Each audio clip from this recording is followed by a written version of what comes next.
Awesome. Hello, I'm Kate. I'm a current first year student in the Masters of Industrial Organizational Psychology program, and I'm here today having a conversation with Jordan, who is going to be graduating this May, and she just accepted an offer at Michigan State University for her Ph.D. in organizational psychology. So Jordan, when did you first begin thinking about graduate study? Yeah, so it's definitely something that has always been on my mind. I come from a family who has always stressed the importance of education, and I think not only as a woman, but also as a Black woman. I've been put in so many situations where people have questioned my intelligence or whatever the case may be, and I think furthering my education is also just like it will hopefully allow me to silence those naysayers and such. Absolutely. What made you want to pursue your PhD? Like, how did you decide that you wanted to go past your master's? So, like I said, it was something that I've always considered. It was just sort of a matter of timing of when would be good. And I think with COVID and talking with different people, the timing was just right for now. Yeah. Yeah. Okay. How, in your experience, how would you differentiate a doctoral degree from a master's degree? Like, what are the differences in outcomes? Yeah, so just in terms of like the actual programs itself, with a master's degree, you're sort of setting that foundation of understanding the different theories, methods, and such. You have the opportunity to do a master's thesis if you want, and then a PhD program takes that and amplifies it. So in terms of like an actual length of a program, most PhD programs are about anywhere between 3 to 5 years. Typically those first 2 years, you're reviewing the stuff that you did as part of your master's program. The third year, you'll then be working on your comps. So you'll be taking all of the comprehensive exams. Each school sort of does it differently. Some it's an oral exam, others it's like written essays. It just sort of depends. And then the last 4 and 5 years are devoted to your dissertation. So really just finding what your interests are and really delving deeper into that and researching it till there's nothing else to research. And then obviously defending that. Right. So did you complete a master's thesis here at NKU? I personally did not. I originally started off going into doing a master's thesis, but whenever I was sort of narrowing down my decisions, I had asked the schools that I applied to and got accepted to if they accept master's thesis, and they said no, so I just sort of scrapped that and have since been working on just an independent study. Okay. Yeah. So, what you're saying, are you saying that it's not necessary to do a master's thesis? I mean, obviously it's not necessary since you got into multiple without doing one, but, so what would you recommend to show the programs that you are like interested in doing research? Yeah, so if you have the opportunity to do a master's thesis, do it. It's a great research experience, and any school that you're applying to is going to see that and recognize that you are capable of doing research. It shows that you're also trainable. It will still give you a leg up on any other like candidate, especially if they're coming from like undergrad and such. Yeah. Any research experience that you can get, take full advantage of it where you can. Okay, that's good advice. So you've been doing independent research for these last 2 years here? So I have only been doing it for 1 semester. Okay. If I were to continue on with the master's thesis, I would roll into the summer, but because the schools weren't going to accept it, I just was like, all right, it's okay, let me graduate and carry on. But it will definitely help me as I move on into the PhD program, because I can use some of the foundations of my independent study to have that go towards a master's thesis and Absolutely. PhD program. So when you were selecting programs, how did you decide to go organizational instead of industrial and organizational? And like what criteria did you use? Yeah, so I want to say I started my PhD program search probably last summer, Okay. or like So, end of spring semester last year. so the spring, summer of your first year? Yes. Okay. So I just kind of put together an Excel spreadsheet of different schools. I looked at SciOp's website, Okay. looked at different rankings, and just sort of tried to select schools that were located in good places, had, in terms of like the faculty there, I recognized their names from different research that I've already done.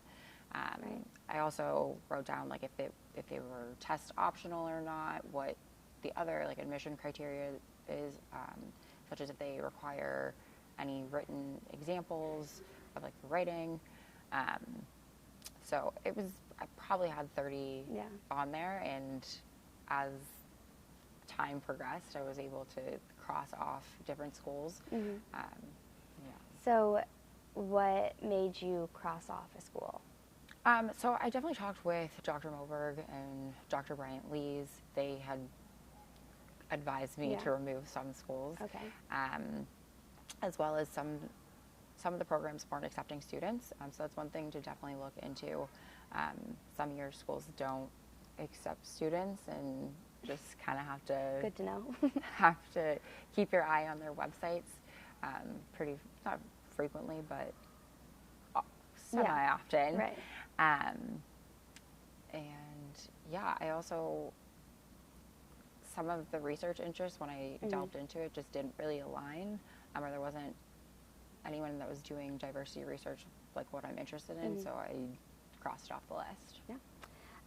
So you were admitted to multiple programs. So when they gave you offers, how did you choose between that smaller subset?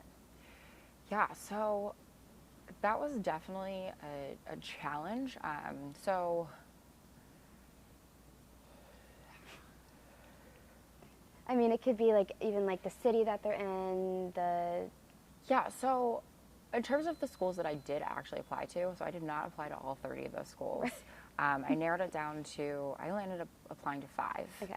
I had probably 10 that I was going to, but I started to receive feedback from schools, such as I was accepted or I needed to interview, and all of the schools that were in that top 5 were better than the remaining schools. So then why? So I stopped applying, but I made sure to try and apply to sort of like those reach schools that maybe I'll get in, maybe I won't. Some sort of like middle tier, and then by safety schools. Right. So I tried to do a good mix in that first round of applications. And in terms of narrowing it down further, I really looked at the faculty and really understanding the student experience and such like that. Did you talk to students who were in the program currently? Yeah, so once I had gotten accepted and gone through different rounds of interviews, I did reach out to some of the students that are currently in the program, and that gave me a much better perspective of what to expect. Some of them were very recently in my shoes, so they knew exactly what I was going through and considering, and for this big decision. So. Absolutely. So I kind of jump forward a little bit. I want to go back a few rounds to the actual application process. Did you physically visit any of the places to which you applied? So yes and no. Because of COVID, that restricted me from visiting some schools. So instead, they did sort of like a virtual recruitment where we sat on Zoom from like 8 a.m. until 4:30 p.m. But they still gave us time to talk with faculty. They set aside time to speak with current students. They literally took us on a virtual tour with someone holding an iPhone and walking through the different like departments. So they tried to make it as realistic as they could. Whereas with the visits that I was able to go to person, they flew us out, gave us accommodations of food, transportation, hotel, But I really got to truly see the campus, interact with the students, and beyond just like a 30-minute window of ask all the questions, rapid fire that you have. Well, hopefully that's not going to be as big of an issue moving forward. I know you said you did interviews. Did you do those for, like, do you have to do an interview when given an offer? Is it like a standard process of the application process? So typically what happens, I would say for most schools you do an interview. Okay. So after you submit their applications and the faculty goes through and decides who they think are outstanding students, they'll then reach out to you and set up a time to do an interview. Okay. There was only one of the programs that I just automatically got accepted. But I talked with Dr. Moberg, talked with Dr. Bryant Lees, very much prepped ahead of time what I needed to say during these interviews, what I should be prepared for. One of the programs literally gave me a list of all of the questions that they were going to ask, which was super helpful. Nice. Unfortunately, it was my first interview, so I used that as the basis for my subsequent interviews. But I recommend practicing, and trying to be as succinct as you can with your responses. So you probably also have to submit a personal statement with the application. So what kinds of things did you include in that? And altogether, how much time did you invest writing a personal statement and preparing for the interview process? Yeah, so for the personal statement, I had started writing probably 2 months before applications were due, and would progressively go back and forth and try and make edits where I could. But I really tried to start off with a personal sort of story about myself and connect that to how it's led me to my current research interest. And then I talked about my research experience. I tried to push as much of my research experience within my personal statement as I could, because ultimately, when you're going into a PhD program, you're going to continue to do research. So as much as I could prove to them that I had experience and was competent, that's what I tried to push forth with. Okay. Did you have to take the GREs for any of them? So I personally did not take the GRE.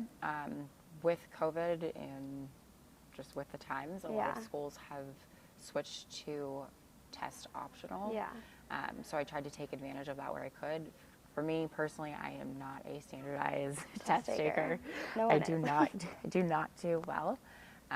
So I did apply to a few schools that did require the GRE, but there were also some that didn't, that I mainly applied to. Yeah, that's not a bad thing with the stress of school at the same time. And with that being said, I feel like my research interest, not my research interest, but my research experience would stand out more than the GRE. It makes and I felt like I would still have a good application package. Plus, with being a master's student, that already sets you advantage above anyone that's going in from undergrad, because it shows that you can handle the rigor of graduate level coursework, and also that you're trainable. Yeah. When you were applying, is there anything that you didn't do but now looking back wish you had? Honestly, I think just believing in myself a little bit more. Yeah. I think like the whole application process is very stressful, and you like doubt yourself at several points of, am I good enough to get into that school? And with that, there comes like the wait list and getting denied places, and just remembering that you're just having that confidence in yourself to remember you're good enough. Yeah, and that can be the hardest part. Did you, besides the personal statement, did you have to submit any evidence of writing proficiency? So there was one school that I did have to submit writing samples. Fortunately, I have been in published work, so I sort of just took the parts that I personally wrote and added that to it. But I'd say out of the schools on my list, there were maybe like 4 out of 30 schools that required it. So it occasionally you will have to submit it, but it's usually few fewer than. Not the biggest thing. So out of the offers that were extended to you, were there like kinds of graduate assistantships that were available for those? Yeah, so once you receive your acceptance package, it sort of goes over and outlines exactly what is in there as far as like funding. Most programs will offer a graduate assistantship to their students. That typically is either like a TA position or a research position. Like if you're interested in going into academia, TA position is obviously a great start to sort of like get your foot in the door and figure out if that's really what you want to do as far as teaching. And yeah. Okay. Did they offer the tuition reimbursement plus a stipend, or either or, just kind of a mix of different things? Yeah, so the tuition waiver was in there as well. As far as the stipend, after I received the acceptance package, a lot of schools will have you apply for different fellowships. So within that, you will receive a lot of extra funding. So some of the fellowships that I received were like an extra $30,000 a year on top of the assistantship position. Others were an extra $30,000 for the first and fifth year. It just really depends on the school and the funding. But there are other funding opportunities usually within graduate programs, whether it be working with different faculty members on like consulting projects. Sometimes they'll loop you in and get you extra funding that way. Like I said, it just really depends on the school and the program. Okay. What influenced your decision to choose Michigan State over the other offers? Yeah, so honestly, I got to actually visit in school, and it gave me a really good sort of impression of what I would be experiencing, but also in terms of like faculty and the students really gave it a glaring review. Yeah. And they had nothing but positive things to say about their experience working with faculty members. Each school sort of has a different mentorship model. Theirs happens to be open, so you're not necessarily tied down to one advisor. You can sort of float around and work with different faculty members if need be. And also, the faculty within Michigan State are some of the leading researchers in diversity research. And oddly enough, some of the faculty members that I was trying to work with at some of the different institutions that I applied to went to Michigan State. So interesting. It all tied together there. Yes. So what do you eventually what do you want to do with your degree? Do you want to teach in academia, do your own research, or do research for an organization? Yeah, so right now I'm sort of still undecided, but I think the beautiful thing about the organizational program is you will be able to, if you want to delve into the academia world, you can, or they'll also prepare you to go the more applied route. Yeah. Ultimately, you still need a foundation with how to gather proper research with different theories and methods. So if I do decide that I want to go into academia, I'll be prepared no matter which way. Yeah, you'll be prepared either way. Well, that's all the questions I have for you. Thank you for taking the time to talk about your personal experience. And I wish you well. Thanks. I'm excited for you. Thank you. Thanks.